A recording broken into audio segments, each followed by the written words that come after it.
Quan hệ Trung Quốc và Hoa Kỳ hiện đang phải đối mặt với những thách thức nghiêm trọng nhất kể từ thời điểm quan hệ ngoại giao được thiết lập vào năm 1979. Các mâu thuẫn về quốc phòng, thương mại, công nghệ, nhân quyền cùng nhiều lĩnh vực khác, những hành động và đòn trả đũa của mỗi bên, đặc biệt là xoáy sâu dưới thời Donald Trump. Ngày 22 tháng 9, phát biểu tại kỳ họp cấp cao nhân kỷ niệm 75 năm thành lập Liên Hợp Quốc ở New York, Mỹ, Tổng thư ký Liên Hợp Quốc cảnh báo thế giới đang phải đối mặt với chiến tranh lạnh mới Mỹ và Trung. Mặc dù phía Trung Quốc khẳng định không có ý gây chiến tranh lạnh hay chiến tranh nóng với bất kỳ quốc gia nào, tuy nhiên, ở thời điểm hiện tại, đó lại như lời thách thức. Với tham vọng thiết lập một trật tự thế giới mới trong thế kỷ 21, Trung Quốc âm thầm trỗi dậy với vỏ bọc siêu cường tàng hình. Họ tập trung khai thác ở các khoảng trống về kinh tế, công nghệ mà Hoa Kỳ ít để mắt tới. Không chọn cách trực tiếp đối đầu với Mỹ, Trung Quốc sử dụng sức mạnh quân sự, thể hiện thái độ ngang tàn ở Biển Đông và nhanh chóng tìm cho mình những đồng minh. Ở khu vực Ấn Độ-Thái Bình Dương, Trung Quốc muốn trở thành người anh cả bằng cách xóa bỏ ảnh hưởng sức mạnh của Hoa Kỳ và thống trị hoàn toàn. Theo báo Reuters, Trung tâm Nghiên cứu Chiến lược và Quốc tế đăng tải một hình ảnh chụp từ vệ tinh cho thấy Campuchia đã phá rỡ trung tâm chiến lược hải quân do Mỹ hỗ trợ xây dựng. Xác nhận thông tin này, Bộ trưởng Quốc phòng Campuchia Tibanh nói rằng lý do phá rỡ căn cứ này để chuyển căn cứ đến một địa điểm mới vì tòa nhà này đã cũ. Ông Tibanh nói thêm, Campuchia chỉ sử dụng một khoản hỗ trợ nhỏ từ Mỹ cho cơ sở đã bị phá bỏ. Căn cứ Hải quân Rim tọa lạc tại vị trí chiến lược ở Vịnh Thái Lan. Nếu tàu chiến Trung Quốc có thể cập cảng ở Rim, thì điều này giúp Bắc Kinh dễ dàng tăng hoạt động dựa dẫm và cưỡng ép ở Biển Đông. Trước đó, phía Campuchia đã có một loạt các động thái được cho là dần tách khỏi Mỹ và trở thành đồng minh của Trung Quốc. Đầu tháng 7 năm ngoái, Mỹ đã gửi thư cho Bộ trưởng Quốc phòng Campuchia để bày tỏ lo ngại về sự hiện diện quân sự của Trung Quốc ở Đông Nam Á. Động thái này diễn ra sau khi Phnom Penh từ chối đề nghị sửa chữa căn cứ Hải quân Rim của Washington. Bức thư do Phó trợ lý Bộ trưởng Quốc phòng Mỹ phụ trách Nam và Đông Nam Á Joseph Filter gửi tới Bộ trưởng Quốc phòng Campuchia. Nội dung thư yêu cầu Campuchia cung cấp thông tin về quyết định không cho Mỹ sửa chữa cơ sở đào tạo và kho thuyền căn cứ tại Hải quân Rim. Ông Filter cho biết mình đã đến căn cứ thăm Hải quân Rim hồi tháng 1 và đề nghị hỗ trợ sửa chữa cho các cơ sở do Mỹ tài trợ ở căn cứ này vào tháng 4. Sau đó, Campuchia yêu cầu giúp đỡ nhưng cuối cùng cũng bị từ chối. Sự việc này đã suy đoán rằng sự thay đổi chính sách đột ngột của Phnom Penh có thể dẫn đến sự thay đổi tại căn cứ nói trên, đặc biệt là các dự án liên quan đến việc lưu trữ tài sản quân sự của Trung Quốc.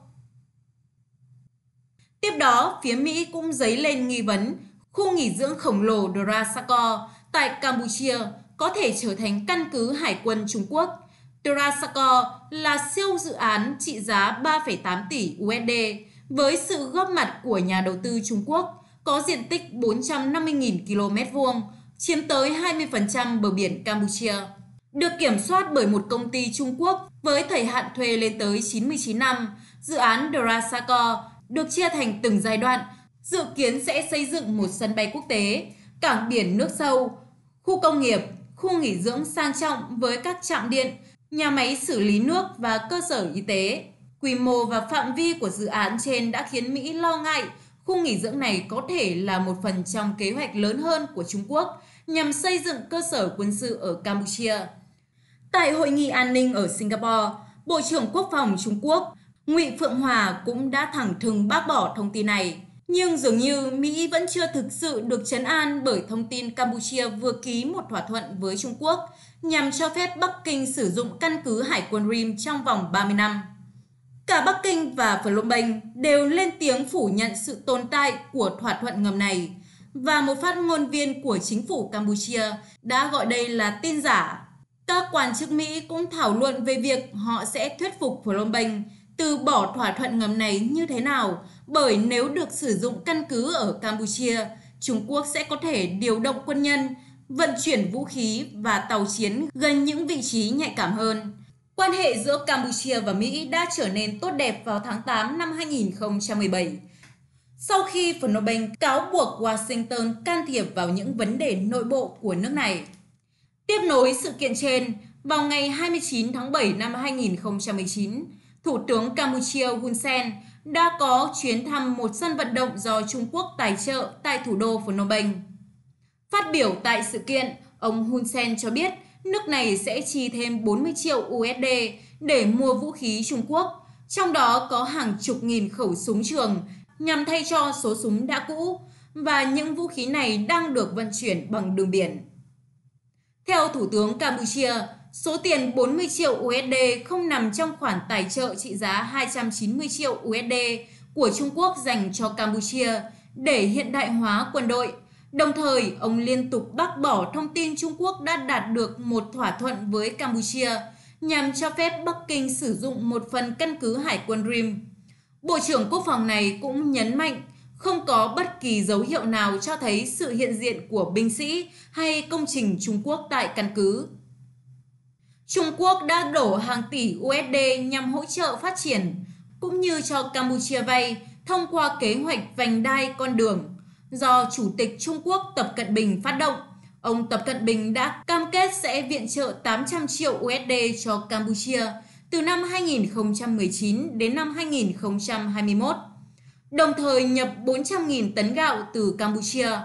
cũng như thúc đẩy thương mại song phương với mục tiêu đạt mốc 10 tỷ USD vào năm 2023 và tăng cường hơn nữa đầu tư từ Trung Quốc. Một số chính phủ các nước phương Tây đã cáo buộc Trung Quốc đang kéo các quốc gia tham gia sáng kiến trên vào bẫy nợ, điều mà Bắc Kinh đã nhiều lần bác bỏ. Và mới đây nhất là sự kiện vệ tinh Hoa Kỳ chụp lại hình ảnh trung tâm chiến lược hải quân do Mỹ hỗ trợ Campuchia xây dựng đã được dỡ bỏ. Điều này làm dấy lên những nghi ngại về việc Trung Quốc đang tăng cường sự hiện diện tại Campuchia. Có thể thấy, bằng những tác động, quan hệ ngoại giao giữa Trung Quốc và Campuchia đang dần trở nên khăng khít. Phía Campuchia đang dần tách khỏi Mỹ và lệ thuộc vào Trung Quốc nhiều hơn. Campuchia là một phần của bán đảo Đông Dương, có vị trí địa lý giáp với vịnh Thái Lan ở phía Tây Nam, Thái Lan ở phía Tây Bắc, Lào ở phía Đông Bắc và Việt Nam ở phía Đông. Nếu có được Campuchia trở thành đồng minh và sở hữu một căn cứ hải quân ở Campuchia, điều đó có nghĩa là Hải quân Trung Quốc sẽ có môi trường hoạt động thuận lợi hơn ở vùng biển xung quanh Đông Nam Á. Sự hiện diện quân sự thường trực của Trung Quốc tại Campuchia có thể đe dọa ổn định khu vực, làm suy yếu triển vọng giải quyết hòa bình các tranh chấp, an ninh và an toàn hàng hải, tự do hàng hải và hàng không.